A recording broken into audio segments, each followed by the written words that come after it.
Em nome do Pai que me criou, e do Filho que me resgatou, e do Espírito Santo que me santificou. Divina vontade, reina na minha vontade. Leitura da vida de São José, revelada à abadesa Maria Cecília Bage. A circuncisão e a escolha de nome.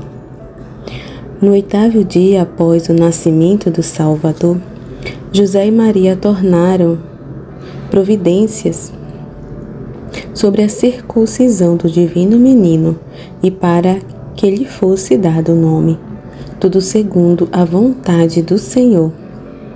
O santo procurou quem de direito e o conduziu à gruta, onde seria realizada a cerimônia.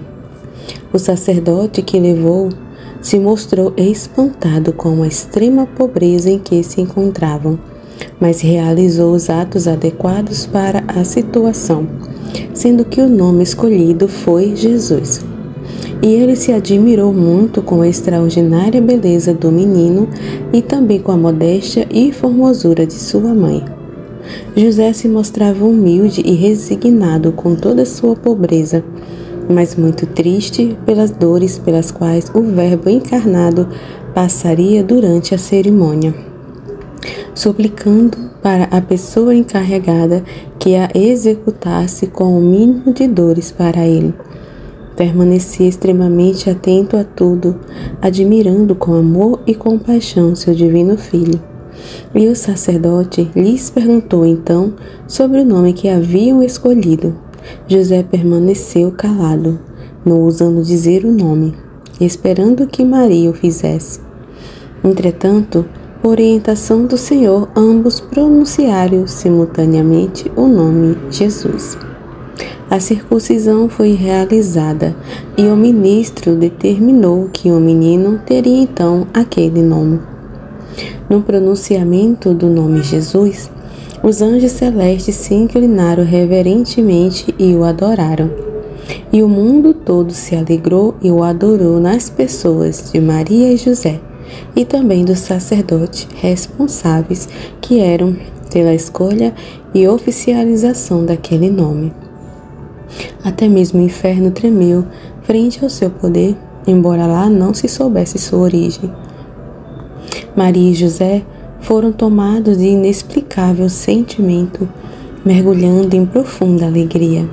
O próprio ministro, ao pronunciá-lo, sentiu-se estranhamento contente e tomando de profundo respeito.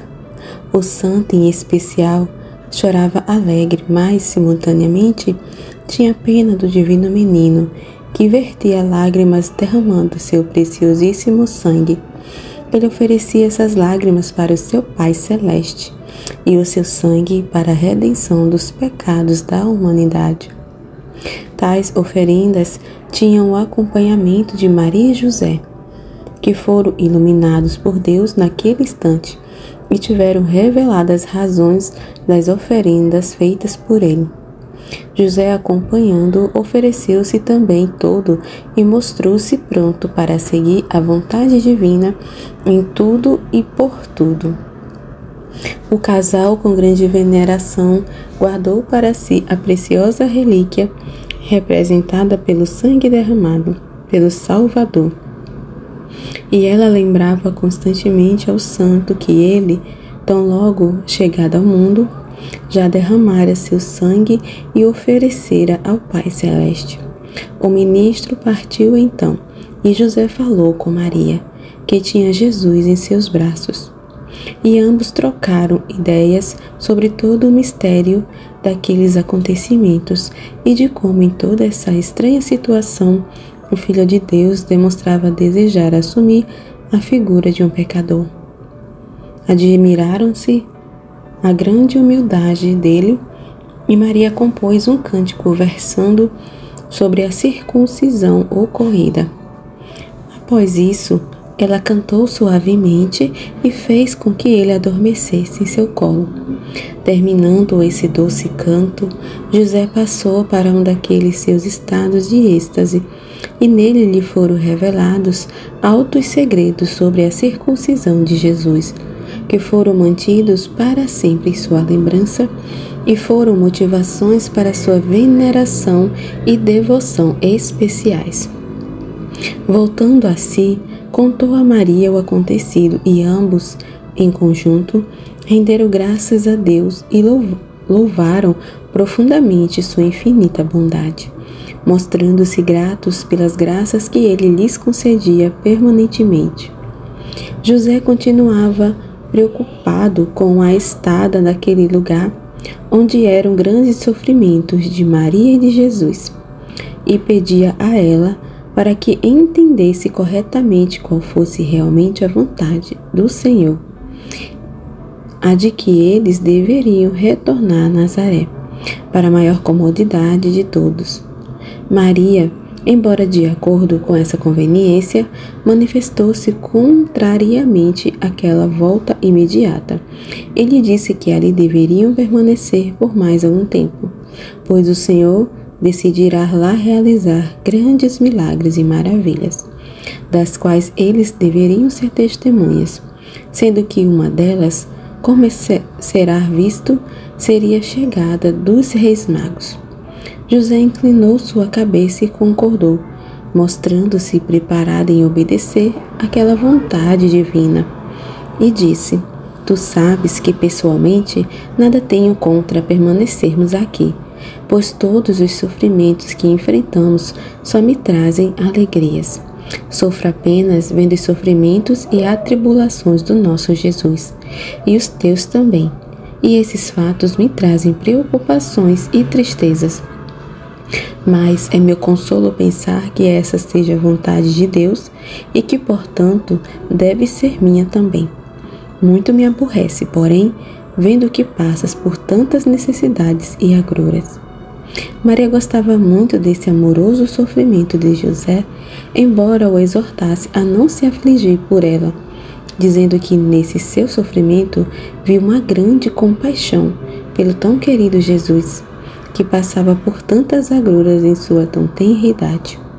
José agradecia aquelas palavras e endereçava seus sofrimentos em benefício de Jesus, muito se entristecendo pela pobreza em que ele vivia. Muitas vezes se ajoelhava frente a Maria, que o tinha no colo, e falava com ele, tentando explicar o sofrer que tinha em vê-lo em meio a tantas atribulações. Jesus olhava para ele com grande sentimento de amor e lhe dizia que tudo fazia voluntariamente no sentido de atender à vontade do Pai e para a salvação da humanidade, dizendo: Muitos outros sofrimentos ainda me estão destinados no futuro, que desde já aceito prazerosamente, ansiando pelo momento em que mostrarei ao mundo quanto e como amo a meu Pai e a humanidade. Pois foi justamente para a redenção de todos que desci do céu para a terra, que aqui me encarnei e abraçarei os sofrimentos que deverei ter para cumprir com a obra da redenção humana. Tais palavras confortavam o santo, mas ao mesmo tempo o afligiam e preocupavam. Consolado por ouvir interiormente essas vozes do Verbo Divino, ele se enchia de alegria, confiança e fé. Preocupado por estar ciente de que ele deveria enfrentar tremendos sacrifícios e sofrimentos e morrer para cumprir aquela obra de redenção. Dessa forma, as alegrias e prazeres de José eram sempre acompanhadas por outras tantas dores por ver que o Deus homem sofria. E muito deveria ainda sofrer no futuro. Entretanto, era de tal forma resignada à vontade de Deus que aceitava tanto uma como outras, com aparência serena e até jovial. É bem verdade que chorava frequentemente, mas, por outro lado, se alegrava pelas graças que recebia e se contentava muito em ver o Salvador em forma humana, cuja beleza o deixava extático, sentindo que seu coração se enchia com sua graça e amabilidade. Voltava-se então para qualquer outra preocupação, temendo manter seus olhos fixados naquele objeto tão amado e tão desejado por ele. E dizia para si mesmo: vê que grande felicidade te coube, que grande sorte a tua, que imensa alegria viver em companhia de Maria e do Messias, esperado por tantos séculos, e depois ser ainda premiada em ser pai adotivo do Verbo Divino.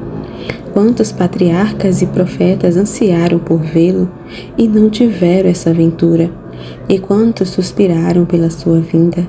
Davi desejava ardentemente poder estar em sua presença e beijar o local onde ele pisasse. Eu, além de vê-lo, posso desfrutar de sua presença. E mais, posso recebê-lo em meu colo e tenho a grande honra de ser seu protetor e provedor. Oh, que grande graça essa! Oh, dádiva jamais imaginada e nunca merecida por mim. Com essas palavras interiores e tomado de grande amor e gratidão pelo Salvador, ele se ajoelhava frente a Maria e lhe solicitava para que também agradecesse em nome dele pelos grandes favorecimentos que ele lhe dispensava, dizendo: Tu, muito digna Mãe do Redentor, faze-o por mim. Agradece ao nosso Deus que se dignou a eleger-me para teu companheiro e me elevou a tão extraordinário posto. Pessoalmente, não sei como mostrar-me devidamente agradecido em meio a tantas graças. Sinto-me embaraçado e confuso e não sei como agradecer favores tão especiais. Oferece tu por mim a ele a minha completa vassalagem, servidão e a mim mesmo inteiro. Diz-me também o que devo fazer para agradar ao nosso Deus, em que devo empregar-me, pois me vejo fora de mim ao levar em consideração essas graças tão elevadas e especiais.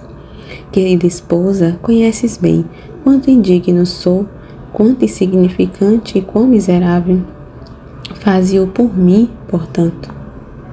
Maria muito se alegrava com essa gratidão mostrada por seu marido e, respondendo com muita humildade, muita prudência e muita graciosidade, lhe assegurava que eram muito do agrado do Senhor aquelas suas expressões afetuosas e que ele, reconhecendo os benefícios e graças recebidas, se preparasse para o recebimento de muitas outras mais. E lhe prometia atender aos seus pedidos e realizar muitos atos de louvores e agradecimentos em seu nome. A chegada dos Reis Magos. José desejava ardentemente que todas as pessoas viessem reconhecer os grandes benefícios que Deus havia feito à humanidade ao mandar seu unigênito encarnar-se no Messias e assim redimi-la de seus pecados. Entretanto, vendo que as pessoas não o conheciam e não o compreendiam, sentia-se aflito e preocupado e pedia ao Senhor para que conduzisse o gênero humano ao reconhecimento dessa tão grande dádiva. Que todas as pessoas se mostrassem agradecidas e mais ainda, que seu benfeitor fosse adorado e respeitado devidamente. Esperava também poder ainda ver muitas outras obras prodigiosas do Altíssimo, ainda naquela gruta, conforme Maria o tinha já informado. Antes da chegada dos Reis Magos, certa noite o anjo lhe falou, como sempre durante seu sono, sobre a vinda futura de 3 reis do Oriente, que viriam a adorar o Redentor e oferecer ricos presentes, e que ele deveria ficar muito satisfeito com isso, pois, através desse acontecimento, seriam satisfeitos, pelo menos em parte, todos aqueles desejos que tinha em seu coração e que assim seriam atendidos suas justas pretensões. Acordado, o santo louvou e agradeceu ao Senhor que se dignara a atender seus pedidos. E, tomado de grande júbilo, contou esses fatos para Maria, que, apesar de ciente dos mesmos, nada demonstrou nesse sentido. Alegrou-se junto com ele e se mostrou muito satisfeita em saber que o divino infante seria adorado pelos 3 reis e que eles lhe ofereceriam presentes e sua vassalagem.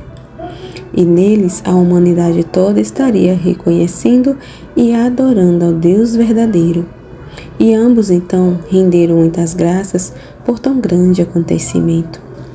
Em seguida, José perguntou a ela se seria vontade divina que eles se deixassem encontrar em meio a tanta pobreza naquela gruta ou deveriam procurar maiores comodidades ou local mais decente para receberem tão importantes personagens. Embora o anjo lhe tivesse dito que eles viriam àquela gruta, ainda assim desejava saber de Maria se deveria tomar alguma providência. E ela, sabendo já de tudo, lhe respondeu que aquele lugar tinha um beneplácito divino e pediu ao Senhor para que lhes mostrasse sua vontade a respeito. E o Deus menino então manifestou sua vontade nesse sentido, e que eles deveriam mesmo permanecer ali e obedecer à vontade de Deus. Não deveriam ter qualquer preocupação com sua pobreza, pois nela os 3 reis reconheceriam os imensos tesouros do Rei Supremo, seu grande poder, e iriam adorá-lo e a ele oferecer seus corações. José, com um misto de humildade e vergonha, ouviu atentamente a resposta e imediatamente se submeteu àquela vontade, sentindo-se ainda mais maravilhado com a grandeza das obras de seu Deus. E vieram os 3 reis magos do Oriente para a adoração do menino Deus. José, vendo o que se passava entre eles e o menino Jesus, permanecia estático e atônito. Teve grande respeito pela humildade, amor e devoção que mostraram, e também pela dignidade, afabilidade e graça mostradas pelo divino infante naquela ocasião. E o santo podia mesmo observar como eles se mostravam influenciados por aquela sua graciosidade toda e de como foram iluminados e reconheceram a divina majestade em volta naquela sua aparência humana. E ele desfrutava em ver tão honorificado o seu Deus encarnado e também a feliz sorte dos 3 reis. Tendo eles adorado Deus menino e desfrutado de suas graças em seus alegres espíritos, passaram então a congratularem-se com a Divina Mãe e com ele próprio, a quem invejaram a grande sorte, tendo também muito se alegrado por ele. José falou-lhes somente algumas poucas palavras, todas elas, porém, repletas de penetrante amor. E os 3 reis puderam, então, tomar conhecimento dos grandes méritos do santo e entenderam com que grande dignidade ele havia assumido aquele posto tão difícil, e o tiveram por cheio de virtudes e qualidades. E pediram insistentemente para que rezasse para aquele rei pela salvação deles próprios e também de todos os seus súditos, pois ele tinha a grande felicidade de poder estar sempre em sua companhia e de desfrutar aquela sua tão adorável e amável presença. José lhes prometeu assim agir e lhes afirmou sua satisfação de que tivesse comparecido no sentido de reconhecer e adorar ao Deus verdadeiro. E então os 3 reis magos partiram de volta para os respectivos reinos, após terem feito suas oferendas e de terem sido iluminados e brevemente instruídos por Maria e José a respeito dos méritos envolvendo aquela nova fé. O casal permaneceu na gruta junto com o menino Jesus, quando o santo se ajoelhou com grande humildade e reverência para adorar o seu Salvador novamente. Nesse ato foi tomado de extraordinário êxtase, no qual lhe foram revelados mistérios e segredos referentes à vinda daqueles reis e sobre quanto Deus havia operado em suas mentes no interior daquela gruta. Foi informado também que, com o passar do tempo, a humanidade toda iria conhecer, adorar o Deus verdadeiro. O santo muito se alegrou com as notícias e as contou para Maria, já ciente de tudo, e ambos rezaram, então, em conjunto. Em seguida, mantiveram-se entretidos, conversando sobre a vinda daqueles reis e sobre o fato de que apenas eles, entre todas as pessoas do mundo, haviam sido considerados dignos para o conhecimento e adoração do Deus verdadeiro. E mesmo considerando que o povo hebreu era o eleito de Deus, somente os simples pastores das redondezas haviam sido escolhidos para aquela mesma tarefa, envolvendo o Messias nascido. Estavam verdadeiramente surpresos com os acontecimentos e se maravilhavam com os caminhos e ações escolhidos pelo Altíssimo.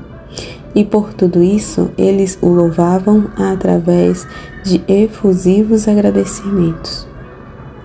Observando atentamente os presentes deixados pelos 3 reis, José pôde entender perfeitamente seus significados ocultos, e muito se alegrou com eles, especialmente o incenso, do qual se serviram para honorificar o menino Deus. Não deu grande atenção para o ouro, pois, tendo escolhido livremente a pobreza, tinha aversão ao mesmo, utilizando-se de dinheiro tão somente para o absolutamente indispensável para a subsistência. Todo o restante foi destinado ao templo, no que atendia também à vontade de sua esposa. Ele se mostrava muito satisfeito com aquelas visitas e não se cansava de agradecer ao Senhor e de rezar pelos 3 reis, e Maria o acompanhava com gratitude e devoção. E eles foram extraordinariamente felizes nos 40 dias passados em Belém. O santo recebia muitas graças e favorecimentos do menino Jesus e o tinha frequentemente em seu colo, com sua cabecinha repousando em seu peito. O menino lhe fazia muitas carícias de natureza infantil, ora olhando-o sorridente e amoroso, ora pousando sua divina cabeça em seu ombro, ora inclinando-a como que agradecido por tudo que José fazia por ele. E através de tais atos, o santo recebia continuamente novas graças e se alegrava imensamente em seu coração. Seu espírito se inundava com um grande mar de alegrias, no qual ele se consumia em amor ao seu Deus, a tal ponto que permanecia estático por longos períodos de tempo, ocasiões essas em que Maria precisava mesmo como que acordá-lo para que se alimentasse e não se debilitasse demasiadamente naquele tão grande amor que o consumia. Ele, na verdade, nem mesmo se lembraria dessa necessidade, não fosse o insistente pedido de sua esposa nesse sentido. O santo mostrava intenso desejo em transmitir a todos os que visitavam o menino Deus as obras maravilhosas que o Senhor executava, e de fazer com que todos o pudessem conhecer, louvar e adorar, além de lhe prestarem suas homenagens e agradecimentos. Comunicava tais desejos a Maria, e ela prudentemente o aconselhava a manter secretas as manifestações divinas que haviam acontecido, e que ele transmitisse somente o necessário àquelas almas que os procuravam. Argumentava que o Deus encarnado agiria por ele mesmo e se manifestaria para aqueles que fossem de seu agrado, que iriam então corresponder devidamente àquela graça. Ele os iluminará, dizia ela. No momento é melhor permanecermos somente maravilhados e calados, louvando, agradecendo e suplicando, através de amor e gratidão por todas as faltas cometidas pelas pessoas. José se alegrava com isso e estava de pleno acordo com ela, e agradecia, sendo que Maria o exortava então a render suas graças ao Senhor, que lhes concedia todas aquelas coisas. Repousando o menino na manjedoura, o casal se mantinha em conversas religiosas, relacionadas com as grandiosas obras de Deus, e o admirava, somente tendo pena pelo fato de ele encontrar-se naquele local tão pobre. O santo, nessas ocasiões, ansiava para que Maria o tomasse em seu colo, pois estava seguro de ser lá o local que ele mais apreciava. É bem verdade, entretanto, que ele frequentemente mostrava desejo de privar-se desse prazer, pois mesmo em sua tenridade já queria sofrer pelos pecados todos da humanidade, a fim de atender à justiça de Deus. Estando Jesus na manjedoura, algumas vezes José dizia para Maria: "Minha querida Maria, não seria talvez melhor se me desse o teu filho e que eu o mantivesse em meu colo e que ele assim ficasse algo mais confortável e eu também com isso me alegrasse?" E ela, com suas características prudência e sensibilidade, lhe respondia que, querendo Jesus sofrer aquele desconforto, desejava que eles o acompanhassem em seu sofrimento. Queria que também sofressem por ver os seus sofrimentos e que ficassem também privados do contentamento de tê-la em seus braços. José inclinava então humildemente sua cabeça e se resignava à vontade de Deus, dizendo: "De minha parte, sofro voluntariamente ao privar-me dessa alegria. Entretanto, aborrece-me o desconforto de nosso querido filho, e isso muito me sensibiliza. Desejaria sofrer, e até mesmo muito, para que Jesus não sofresse. Mas é grande a minha tristeza quando vejo nosso Salvador e Redentor padecer em tão tenra idade." Maria sofria muito ela mesma, pois sentia tais padecimentos de Jesus em dose muito mais alta, porque também o amava mais intensamente ainda. Contudo, ainda consolava seu marido e o animava a sofrer resignadamente, uma vez que isso era do agrado do Senhor, e dizia: "Sabes, meu caro José, que no meio de tantas alegrias que temos, Deus nos faz também passar por agruras como esta, e não é nada fácil estar presente aos sofrimentos do nosso querido objeto de amor, principalmente por ser ele tão digno como é o nosso Jesus." Com tais palavras, o santo chorava e respondia: "Sabes, Maria, que passo por sofrimento duplicado, e de ver nosso querido Jesus em padecimentos e também em presenciar esses teus sofrimentos, tu, a quem amo intensamente como sendo sua mãe e minha esposa e fiel companheira. Esse meu amor é também por todos os benefícios que recebi por teu intermédio, pelas muitas graças que pedistes ao Senhor por mim e pela grande misericórdia que tens comigo. Também como criatura amada e favorecida por Ele, que és cheia de graça e de virtudes. Podes assim imaginar o meu compadecimento em ver-te sofrendo, tu que és por natureza tão gentil, tão nobre e tão delicada." Maria, embora entristecida com essas palavras, mostrava a José que muito lhe agradavam seu afeto e sua bondade para com ela. E ele se contentava em saber que seu amor a agradasse, pois humildemente disso não se achava digno, e se entusiasmava dizendo para si mesmo: "Uma vez que a Mãe Divina agradam o meu afeto e a sinceridade de meu amor, certamente agradarão também a seu Filho e meu Salvador. Portanto, que grande felicidade a minha, uma vez que esses meus sentimentos são de agrado para pessoas tão dignas e tão sublimes." José na apresentação de Jesus no templo. Tendo passado 40 dias do nascimento de Jesus, Maria pôde entender seu desejo em ser apresentado no templo conforme as prescrições da lei de Moisés. Na noite anterior, o anjo já havia também falado a José da vontade do Altíssimo em termos daquela apresentação, como de hábito que Jesus fosse então resgatado através da costumeira soma em dinheiro, em que José e Maria deveriam se encarregar da apresentação. Acordando, o santo revelou a Maria as instruções que havia recebido. Assim, eles tiveram por bem deixar Belém e ir para Jerusalém, para o cumprimento da tarefa. De certa forma, penalizavam-se em deixar aquela tão amada gruta, pois, de um lado, ali acontecera o grande mistério do nascimento de Jesus, e de outro, era naquele local que desfrutavam as mais queridas delícias do convívio com seu amado filho.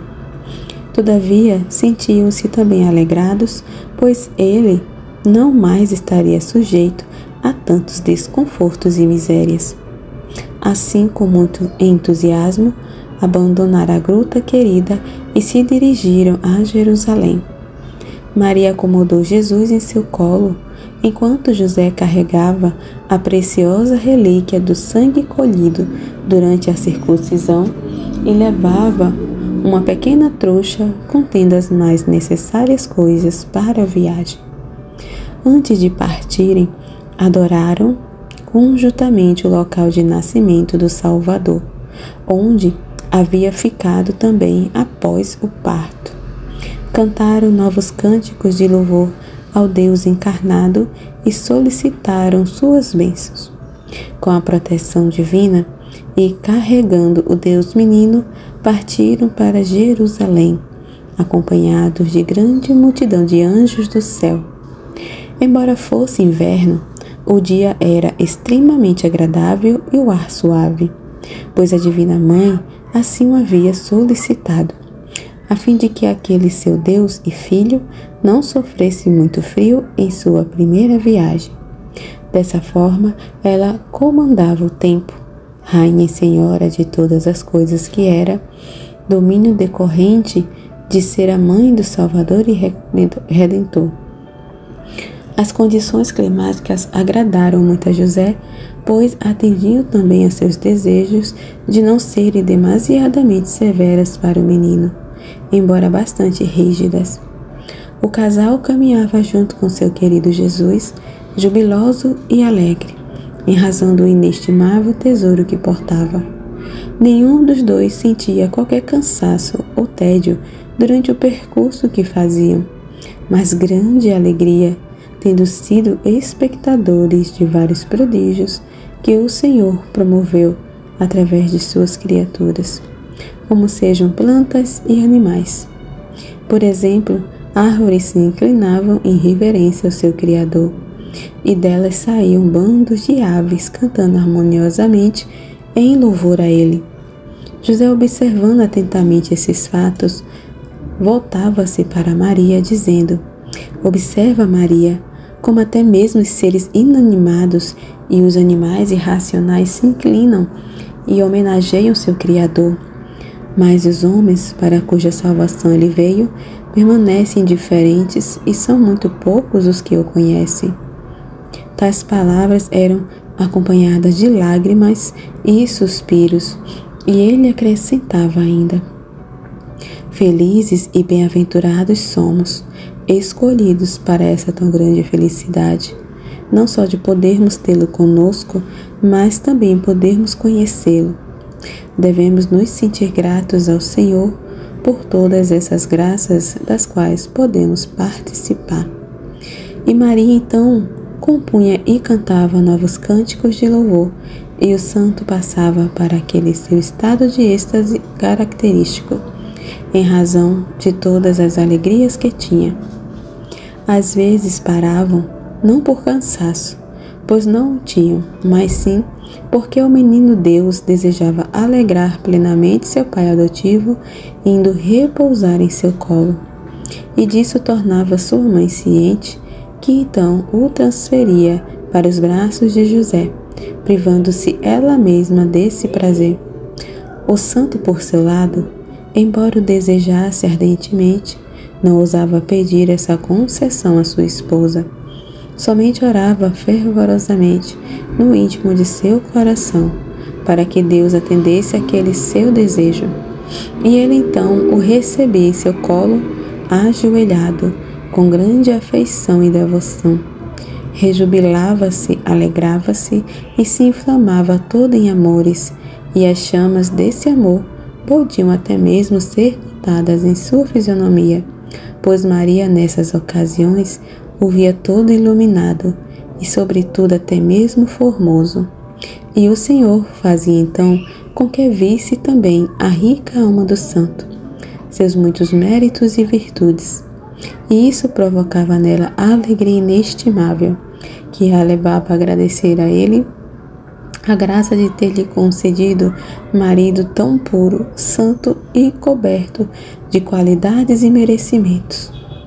E ela dizia para José: meu caro José, se soubesses quanto maravilhosa é uma alma cheia de virtudes, de graças e de merecimentos, com certeza te espantarias.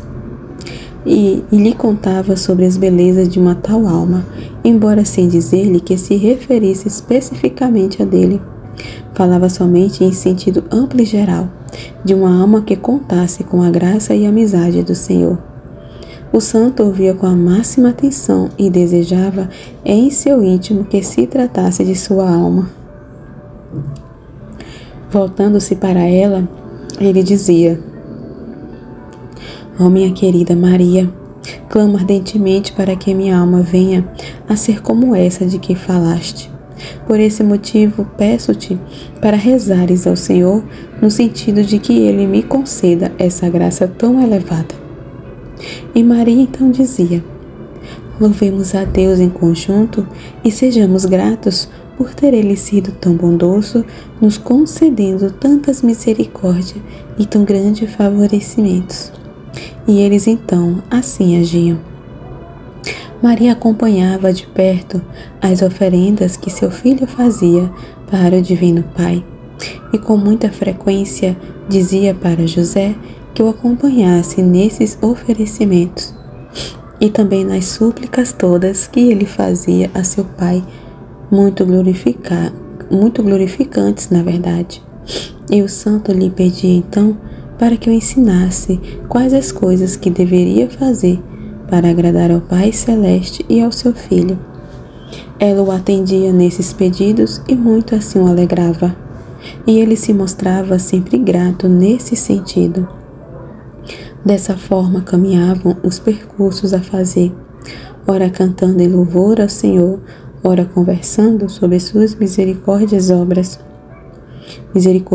obras, ora ainda empregando parte do tempo em assuntos religiosos ou admirando as obras do Altíssimo.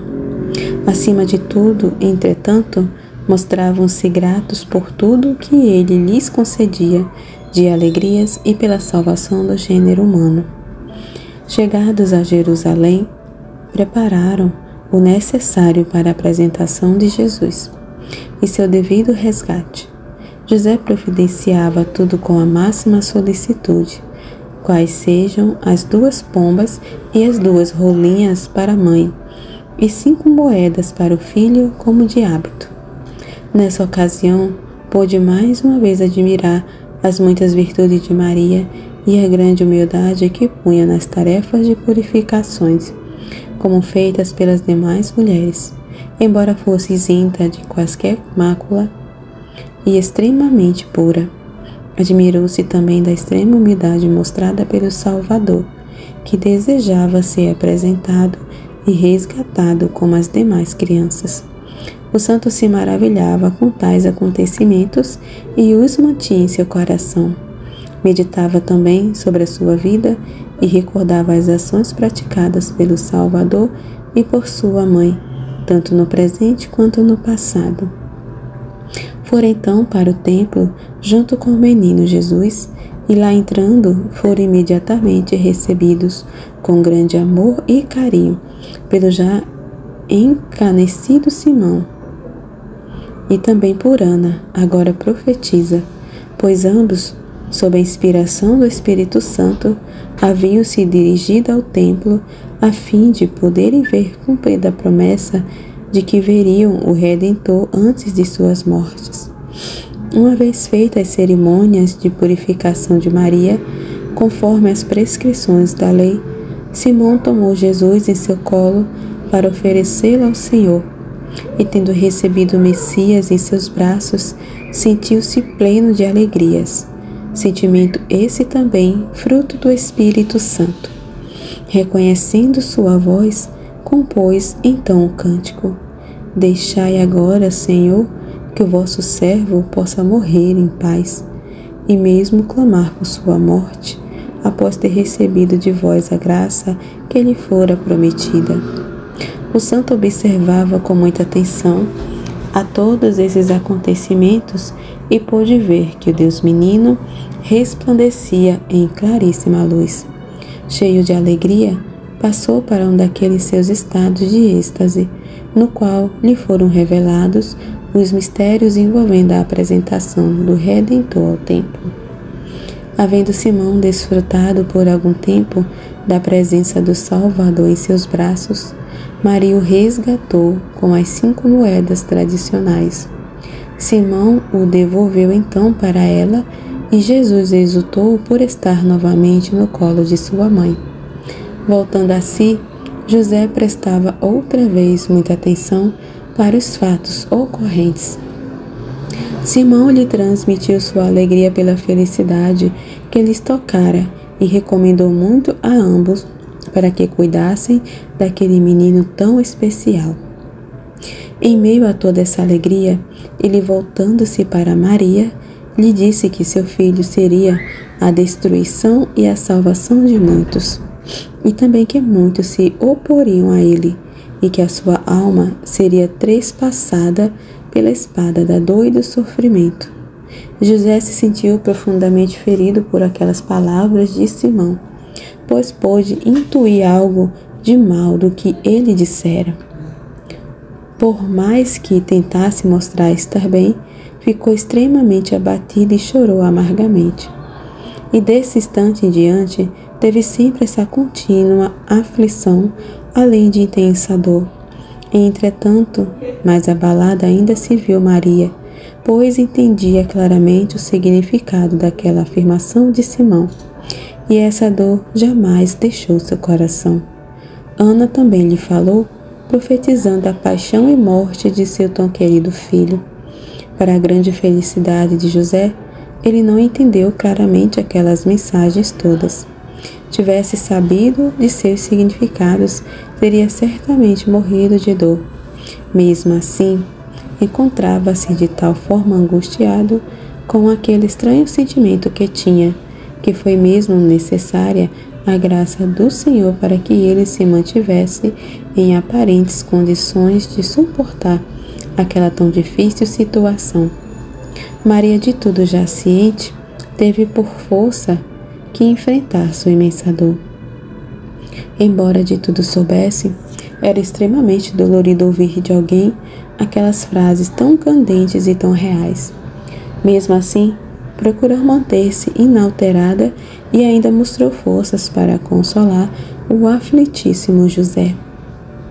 O santo se encontrava muito ansioso em poder falar-lhe particularmente, para que pudesse confirmar o que havia ouvido e entendido, mas eles permaneceram ainda por algum tempo mais no templo. Maria, tendo Jesus apertado em seus braços, realizando atos de amor, gratidão, compaixão e agradecimentos, característica da extraordinária mãe que era. Seu querido filho não deixou de confortá-la, e ela então lhe pedia para que fizesse o mesmo com seu muito aflito marido, no que foi plenamente atendida pelo Deus menino. Amém, Fiat.